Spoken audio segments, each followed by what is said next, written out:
দশম শ্রেণীর ভূগোলের ক্লাসে আমাদের আলোচ্য বিষয়বস্তু ভারতবর্ষের পরিবহন ও যোগাযোগ ব্যবস্থা।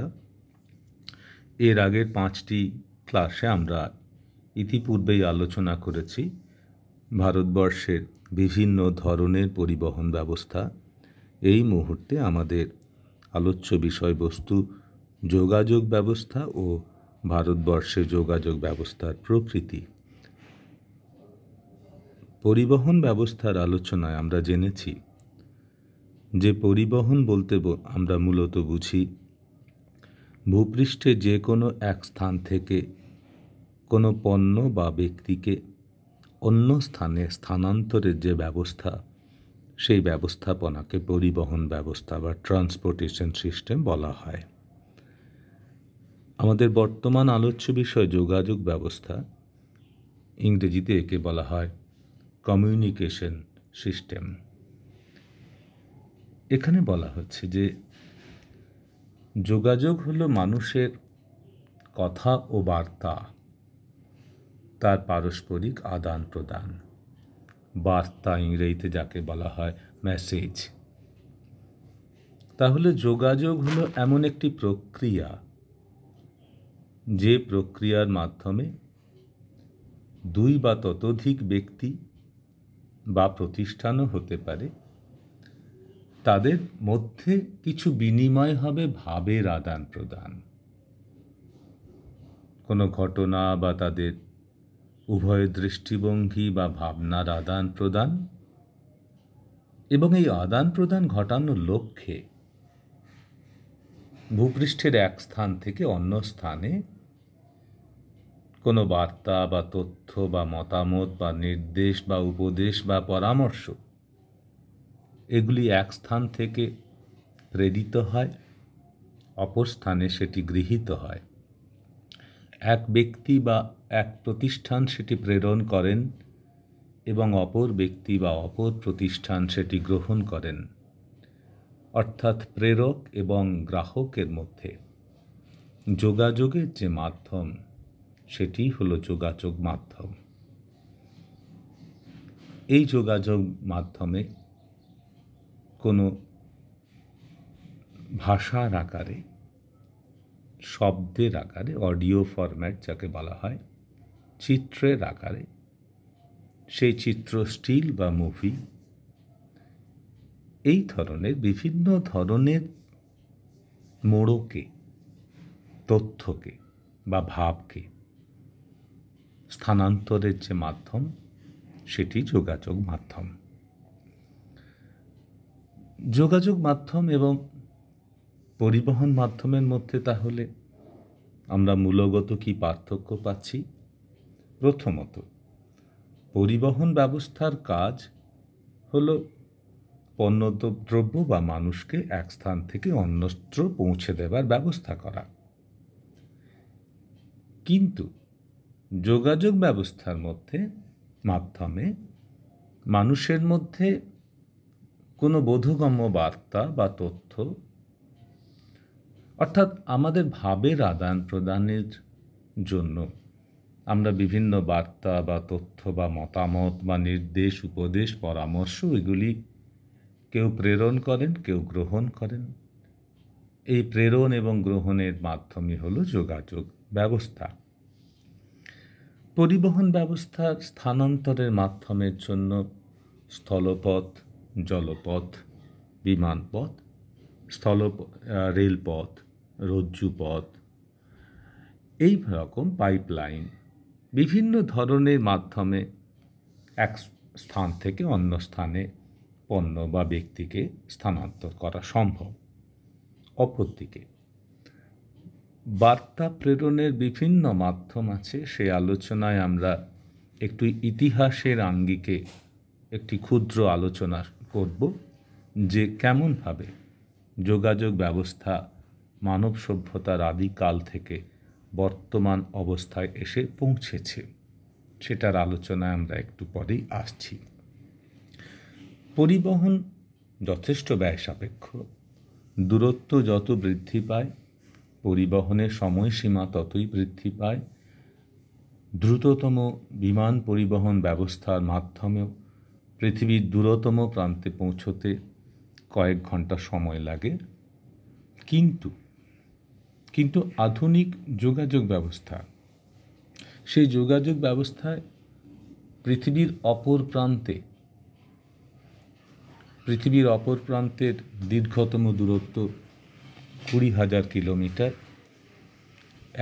পৃথিবীর ভূপৃষ্ঠের এক স্থান থেকে দীর্ঘতম দূরত্ব, সেই দূরত্ব মুহূর্তের ব্যবধানে কোনো তথ্য এক স্থান থেকে অন্য স্থানে আধুনিক যোগাযোগ ব্যবস্থার মাধ্যমে স্থানান্তর সম্ভব। চতুর্থত, কোনো বস্তুকে তার স্থানান্তর ঘটানো হয়, সে বস্তু মানুষ হতে পারে, পণ্যদ্রব্য হতে পারে, তাই এই পরিবহন যথেষ্ট ব্যয়বহুল। কিন্তু বর্তমানে আধুনিক যোগাযোগ ব্যবস্থায় ন্যূনতম ব্যয়ে, প্রায় শূন্য ব্যয়ে বর্তমানে বার্তাকে এক স্থান থেকে অন্য স্থানে পৌঁছে দেওয়া সম্ভব হয়। এবং এইভাবে সারা পৃথিবীর বিভিন্ন প্রান্তের মানুষকে মুহূর্তের মধ্যে এক সুরে, এক সূত্রে গাঁথা যায় বলে পৃথিবীকে বর্তমানে গ্লোবাল ভিলেজ আখ্যা দেওয়া হয়, যা যোগাযোগ ব্যবস্থা করতে পারে, কিন্তু পরিবহন ব্যবস্থা এতখানি দ্রুত সমন্বয় ঘটাতে পারে না। আমরা আসি যোগাযোগ ব্যবস্থার একটি ক্ষুদ্র ইতিহাসে।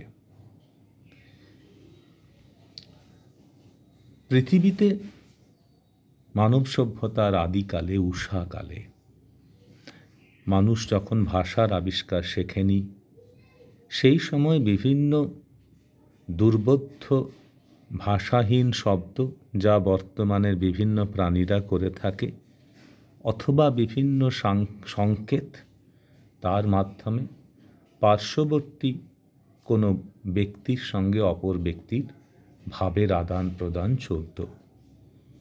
এরপর মানুষ যখন ভাষা আবিষ্কার করে, তখন সেই ভাষা পার্শ্ববর্তী ব্যক্তি বা গোষ্ঠীর মধ্যে ভাবের আদান প্রদানের বাহক হয়ে দাঁড়ায়।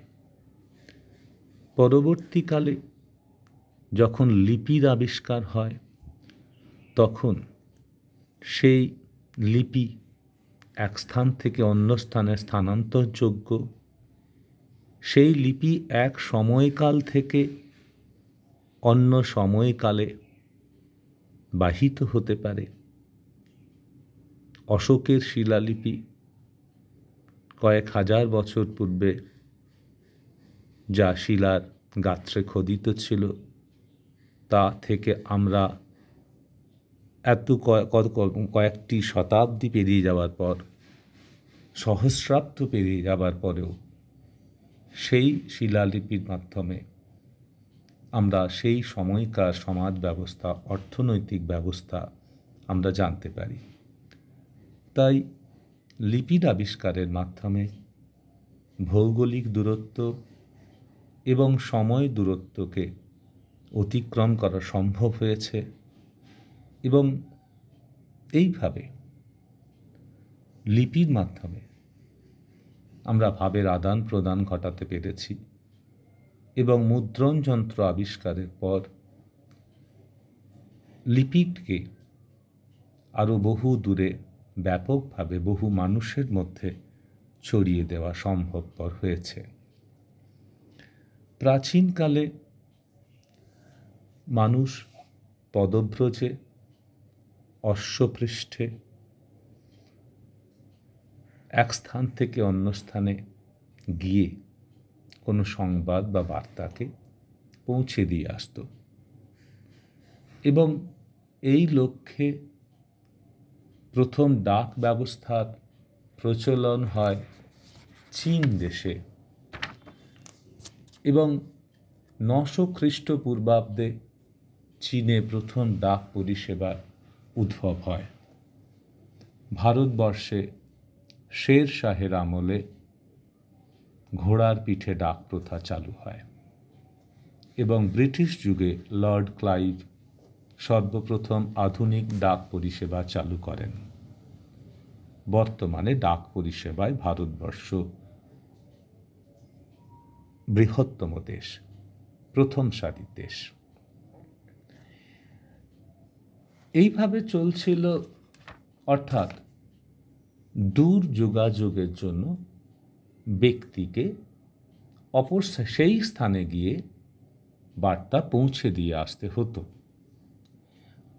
প্রকৃতপক্ষে আধুনিক যোগাযোগ ব্যবস্থা, যে যোগাযোগ ব্যবস্থায় এক স্থান থেকে অন্য স্থানে বার্তা প্রেরিত হবে কিন্তু কোনো ব্যক্তিকে বা কোনো প্রাণীকে স্থানান্তরের কোনো প্রয়োজন হবে না, এই ঘটনাটি ঘটল 1844 সালে স্যামুয়েল মোর্স কর্তৃক আবিষ্কৃত টেলিগ্রাফ যন্ত্রের মাধ্যমে।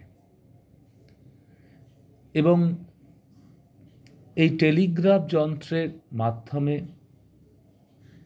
তারের মাধ্যমে বার্তা পাঠানোর ব্যবস্থাকে টেলিগ্রাফ বলে এবং যে সংক্ষিপ্ত বার্তাটি লিপির আকারে প্রেরিত হতো তাকে টেলিগ্রাম বলা হতো।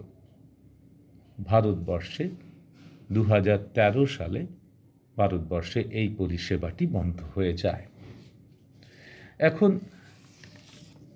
এই যে যোগাযোগের বিভিন্ন মাধ্যমগুলি আমরা আলোচনা করছি, এগুলির মধ্যে কিছু আছে ব্যক্তিগত যোগাযোগ ব্যবস্থা, কিছু আছে গণযোগাযোগ ব্যবস্থা। ব্যক্তিগত যোগাযোগ ব্যবস্থা বলতে যে যোগাযোগ ব্যবস্থায় এক ব্যক্তি থেকে অন্য ব্যক্তির মধ্যে বার্তার আদান প্রদান হয় সেটি ব্যক্তিগত যোগাযোগ ব্যবস্থা। আর গণযোগাযোগ ব্যবস্থা বলতে আমরা বুঝছি যে ব্যবস্থার মাধ্যমে একসাথে বহু মানুষকে প্রত্যক্ষভাবে যাদের সঙ্গে যোগাযোগ করা সম্ভব নয় সেই জনসাধারণকে অবহিত করানোর জন্য গণযোগাযোগ ব্যবস্থা গড়ে উঠেছে, যেটি বিভিন্ন প্রান্তের জনগণের সচেতনতা বৃদ্ধি করে, শিক্ষা সংস্কৃতির প্রসার ঘটায়, জরুরি ঘোষণা জনগণের মধ্যে পৌঁছে দেওয়া যায়, সংবাদ পরিবেশন করা যায়, বিজ্ঞাপন দেওয়া যায় এবং সুস্থ চিত্ত বিনোদনের ব্যবস্থা করা যায়।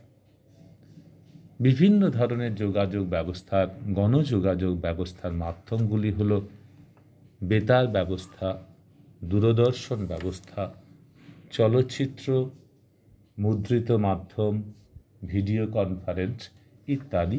আমরা একে একে সে আলোচনায় আসছি। টেলিগ্রাফের যে সমস্যাটি ছিল, সেখানে ব্যক্তির মুখের শব্দকে পৌঁছে দেওয়ার কোনো উপায় ছিল না। সংকেতের সাহায্যে কিছু শব্দকে পৌঁছে দেওয়া যেত মাত্র। এই সমস্যা দূরীকরণের উদ্দেশ্যে 1875 সালে আলেকজান্ডার গ্রাহাম বেল টেলিফোন আবিষ্কার করেন।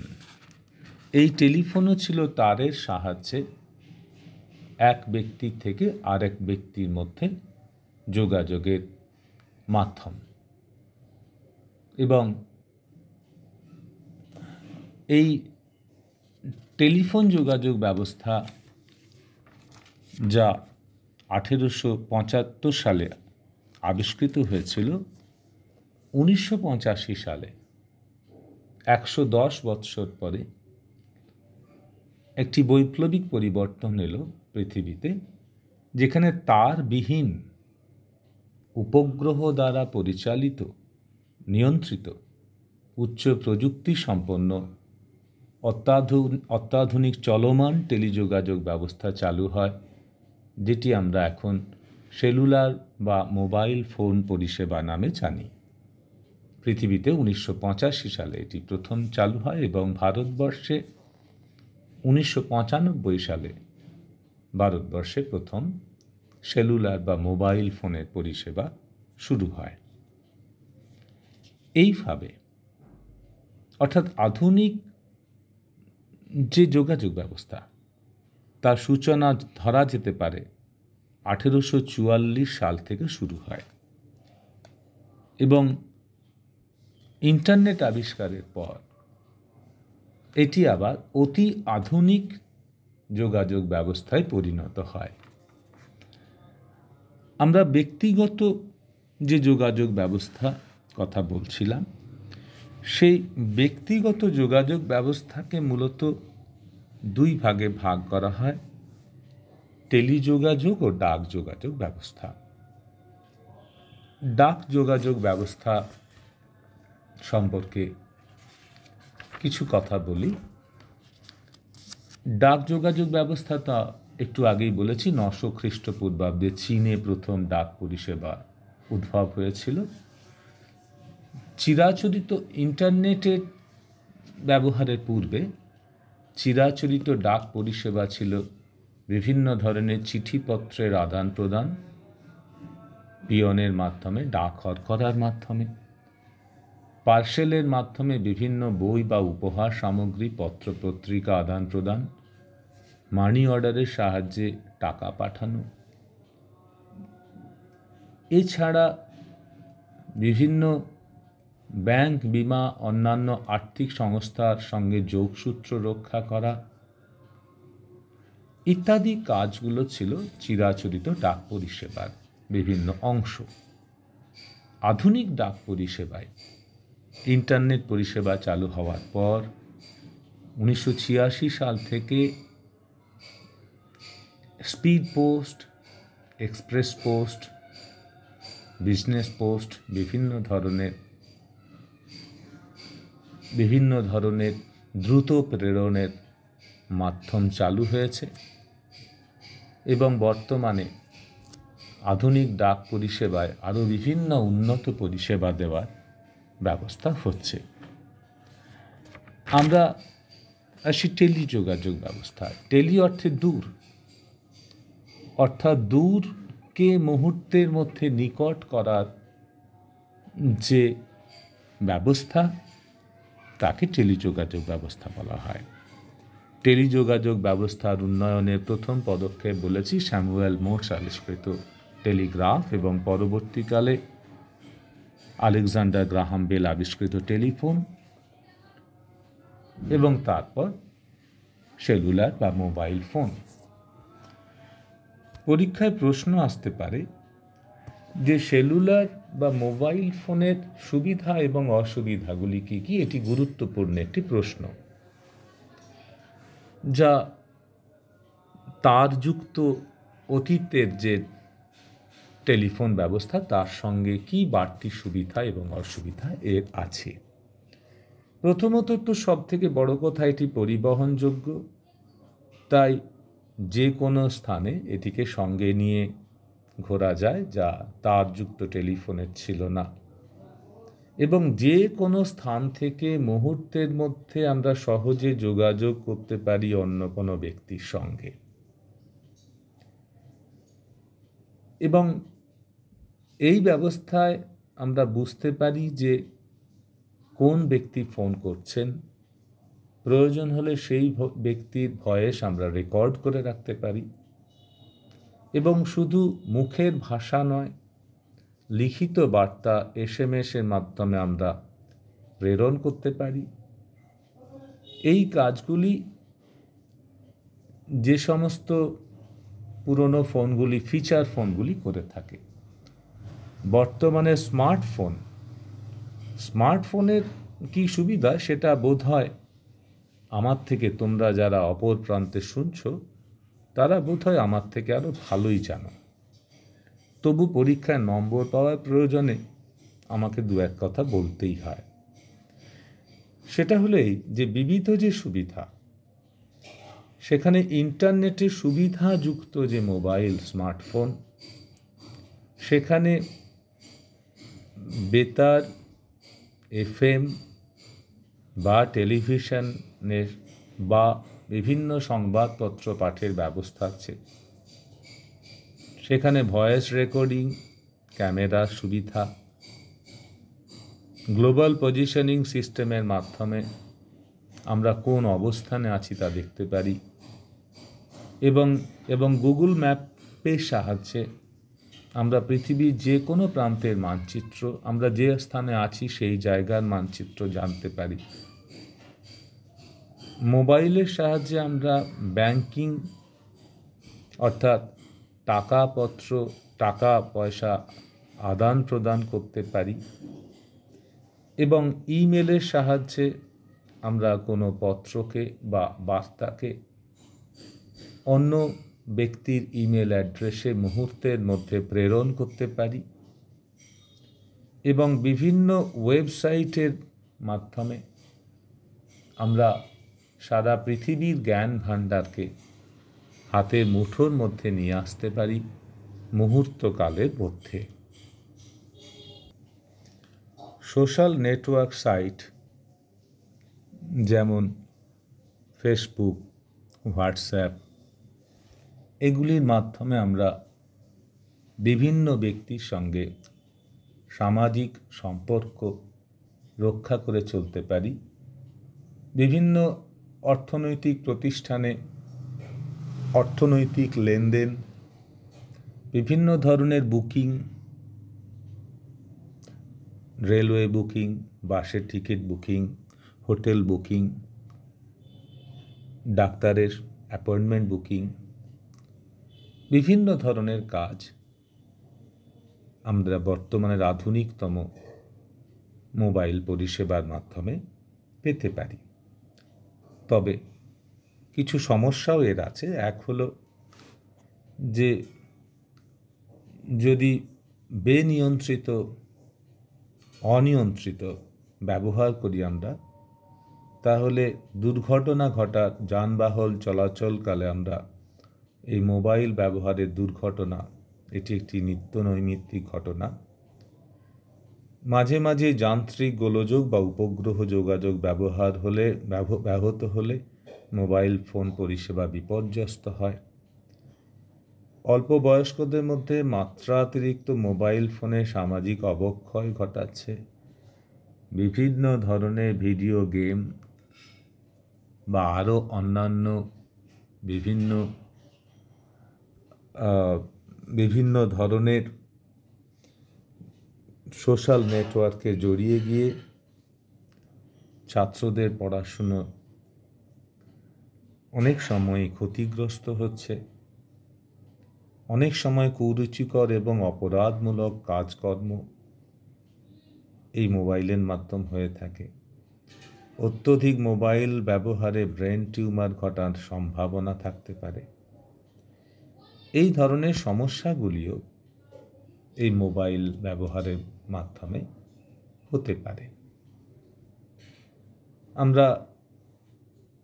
এরপর আমরা চলে আসি ইন্টারনেট পরিষেবা সম্পর্কে কিছু কথায়। ইন্টারনেট কথাটির পুরো অর্থ ইন্টারকানেক্টেড নেটওয়ার্ক। এই শব্দ দুটি সংক্ষিপ্ত রূপ ইন্টারনেট, যার বাংলা অর্থ অন্তর্জাল। এবং অন্তর্জাল ব্যবস্থা বলতে আমরা বুঝি বিশ্বের বিভিন্ন প্রান্তে ছড়িয়ে থাকা কোটি কোটি ব্যক্তিগত কম্পিউটারগুলিকে কৃত্রিম উপগ্রহের মাধ্যমে এক সূত্রে সংযুক্ত করার ব্যবস্থা। অর্থাৎ সমগ্র বিশ্ব জুড়ে পরস্পর সংযুক্ত যাবতীয় কম্পিউটারের নেটওয়ার্ক সমন্বয়, এটাই হলো ইন্টারনেট ব্যবস্থা। ভারতবর্ষে 1970 সালে সর্বপ্রথম এই পরিষেবাটি চালু হয়। ইন্টারনেট ব্যবস্থার একটি অন্যতম গুরুত্বপূর্ণ নিয়ন্ত্রক বা উপকরণ উপগ্রহ যোগাযোগ ব্যবস্থা। এই কৃত্রিম উপগ্রহগুলি পৃথিবীর উপর পরিক্রমণরত অবস্থায় একটি কম্পিউটারের সঙ্গে অপর কম্পিউটারে যোগাযোগ রক্ষা করে থাকে। ইন্টারনেট এবং কম্পিউটার ওতপ্রোতভাবে জড়িত। কম্পিউটারের সহজ আবিধানিক অর্থ গণক যন্ত্র, বৈদ্যুতিন গণক যন্ত্র, ইলেকট্রনিক কম্পিউটিং সিস্টেম। যোগাযোগ ব্যবস্থার এটি নবতম বিস্ময়কর সংযোজন। কম্পিউটার বলতে আমরা কী বুঝি? এটি একটি বৈদ্যুতিন গণক যন্ত্র যা অসংখ্য তথ্যকে গ্রহণ করতে পারে, সংরক্ষণ করতে পারে, সংকলন করতে পারে, পরিমার্জন করতে পারে, পরিবর্ধন করতে পারে এবং সেই সমস্ত তথ্যগুলিকে আরও গভীর অর্থবহ তথ্যে পরিবর্তন করতে পারে এবং ইন্টারনেটের মাধ্যমে এক কম্পিউটার থেকে আরেক কম্পিউটারের মাধ্যমে তথ্যের আদান প্রদান হতে পারে, জটিল সমস্যার সমাধান করতে পারে অত্যন্ত দ্রুত এবং নির্ভুলভাবে, স্বয়ংক্রিয়তার সঙ্গে, স্বয়ংক্রিয়তা অর্থে অটোমেটিক ওয়েতে। এগুলি কম্পিউটারের কাজ। 1955 খ্রিস্টাব্দে কলকাতার ইন্ডিয়ান স্ট্যাটিস্টিক্যাল ইনস্টিটিউট, সেখানে কম্পিউটার যোগাযোগ প্রথম চালু হয়। তাহলে কম্পিউটার এবং ইন্টারনেট পরিষেবা তার কি সুবিধাগুলো আমরা পাচ্ছি? প্রথমত দ্রুততা। বিশ্বের যে কোনো প্রান্তে সংবাদকে বা বার্তাকে বা তথ্য, ছবি, পরিসংখ্যা ইত্যাদিকে মুহূর্তের মধ্যে অন্য প্রান্তে পৌঁছে দিতে পারা যায় ইন্টারনেটের মাধ্যমে এবং এটি দূরত্বের ব্যবধানকে হ্রাস করে পৃথিবীকে একটি ছোট্ট গ্রামে পরিণত করেছে, যাকে বলেছি গ্লোবাল ভিলেজ। কম্পিউটার ইন্টারনেটের মাধ্যমে, ইন্টারনেটের ওয়েবসাইটের মাধ্যমে সারা পৃথিবীর বিভিন্ন গ্রন্থাগারের বইপত্রকে সংরক্ষণ করে রাখা যায় এবং একই সঙ্গে বিভিন্ন চিঠিপত্র, ইমেলের সাহায্যে আদান প্রদান করা যায়। শিক্ষা, সংস্কৃতি, রাজনৈতিক, অর্থনৈতিক, চিকিৎসা, বিভিন্ন পরিষেবা তা পাওয়া যায় ইন্টারনেটের মাধ্যমে। বিভিন্ন ব্যবসায়িক আলোচনা এবং সামাজিক সম্পর্ক, বন্ধু বান্ধবদের সঙ্গে বিভিন্ন বিনোদন পাওয়া যায়। ব্যবসা বাণিজ্য, ব্যাংক, তার সুযোগ নেওয়া যায়। বিভিন্ন দূর শিক্ষা এবং দূর চিকিৎসা, সে পরিষেবাগুলিও এই কম্পিউটার এবং ইন্টারনেটের মাধ্যমে আমরা পেতে পারি। এখানে একটি প্রশ্ন আসে যে মোডেম কাকে বলা হয়? ইংরেজি মোডেম। এখানে একটি প্রশ্ন আসে, মোডেম কাকে বলা হয়? ইংরেজি মোডেম শব্দটি তা এসেছে মডিউলেটর, ডেমোডিউলেটর এই থেকে, শব্দ দুটি সম্মিলিত রূপ। এবং এই যন্ত্রের সাহায্যে কম্পিউটার থেকে টেলিফোনের মাধ্যমে ইন্টারনেটের যে সংযোগ দেওয়া হয় এবং কম্পিউটারের যে ডিজিটাল তথ্য তাকে অ্যানালগ তথ্যে রূপান্তরিত করে তা পাঠিয়ে দেওয়া হয় এবং সেই অ্যানালগ তথ্যকে আবার ডিজিটাল তরঙ্গে পরিণত করে রিসিভার কম্পিউটার তা গ্রহণ করে। এটিকে আমরা মোডেম বলে থাকি।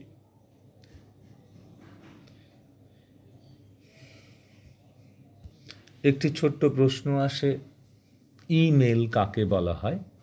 ইলেকট্রনিক মেল বা বৈদ্যুতিন ডাক ব্যবস্থা।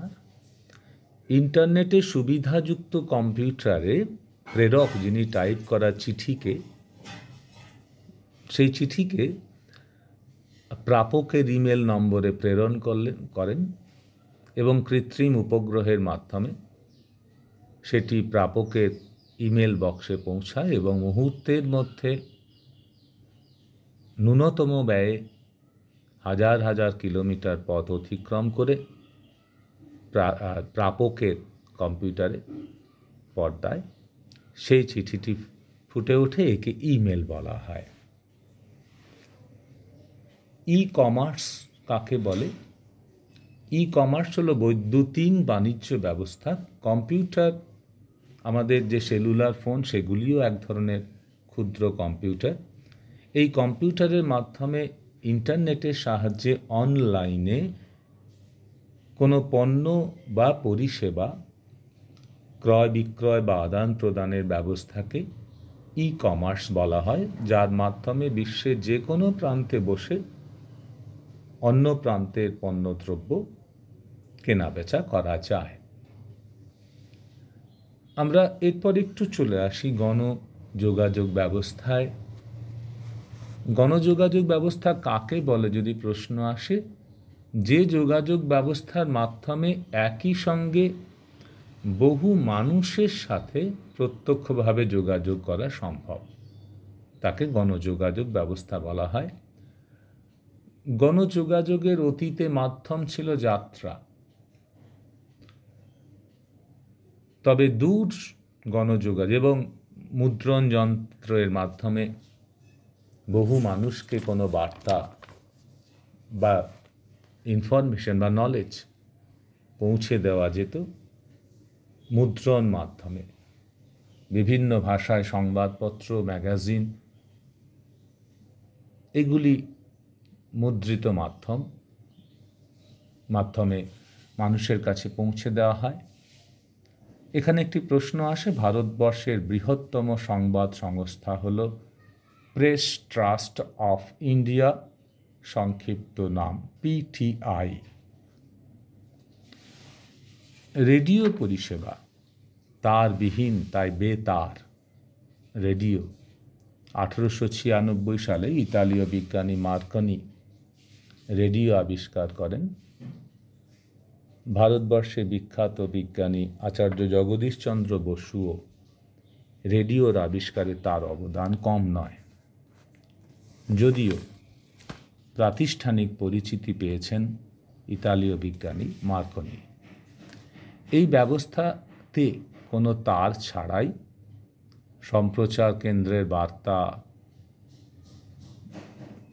বা সংবাদের যে শব্দ তরঙ্গ, তা তড়িৎ চুম্বকীয় তরঙ্গের আকারে বায়ুস্তরের মধ্য দিয়ে প্রেরিত হয়ে আয়নোস্ফিয়ারে প্রতিফলিত হয়ে বেতার যন্ত্রের দ্বারা শ্রোতাদের কাছে পৌঁছে যায়। ভারতবর্ষে 1939 খ্রিস্টাব্দে অল ইন্ডিয়া রেডিও AIR নামক বেতার সম্প্রচার সংস্থাটি স্থাপিত হয়। বর্তমানে এর নাম আকাশবাণী। বেতারের সাহায্যে শুধুমাত্র শব্দ পৌঁছে দেওয়া সম্ভব হতো। 1986 সালে স্কটিশ বিজ্ঞানী জন লগি বেয়ার্ড দূরদর্শন আবিষ্কার করেন। সাম্প্রতিককালে এটি সর্বাপেক্ষা শক্তিশালী ও জনপ্রিয় গণযোগাযোগের মাধ্যম। এক্ষেত্রে কৃত্রিম উপগ্রহ এবং কেবল লাইনের মাধ্যমে সম্প্রচার কেন্দ্রের অনুষ্ঠান সমগ্র পৃথিবীর দর্শকের কাছে পৌঁছে যায়। ভারতবর্ষে 1959 খ্রিস্টাব্দে দিল্লির আকাশবাণী ভবন থেকে দূরদর্শন সম্প্রচার শুরু হয়। ভারতবর্ষে জাতীয় দূরদর্শন বিশ্বের সর্ববৃহৎ দূরদর্শন প্রতিষ্ঠান।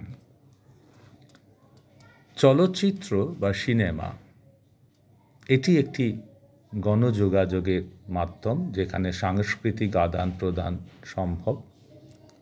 ভারতবর্ষে 1912 সালে প্রথম নির্বাক চলচ্চিত্র শুরু হয়। পরবর্তীকালে সবাক চলচ্চিত্র, যাকে টকি বলা হতো, তা শুরু হয়। এইভাবে আমরা জানলাম ভারতবর্ষ সহ পৃথিবীতে বিভিন্ন ধরনের আধুনিক যোগাযোগ ব্যবস্থা, যেগুলি কোনো ক্ষেত্রে ব্যক্তিগত, কোনো ক্ষেত্রে সেগুলি গণযোগাযোগের মাধ্যম, এগুলি কেমনভাবে ইতিহাসের বিভিন্ন পর্যায়ে তা প্রযুক্তির উন্নয়নের মাধ্যমে বর্তমান আধুনিকতম অবস্থায় পৌঁছেছে সে আলোচনায়, এবং এবং ভবিষ্যতে কয়েক দশক বা কয়েক শতকের ব্যবধানে যোগাযোগ ব্যবস্থা যে কোন উচ্চতায় আমাদের নিয়ে যাবে তা এখন আমাদের কল্পনারও অসাধ্য।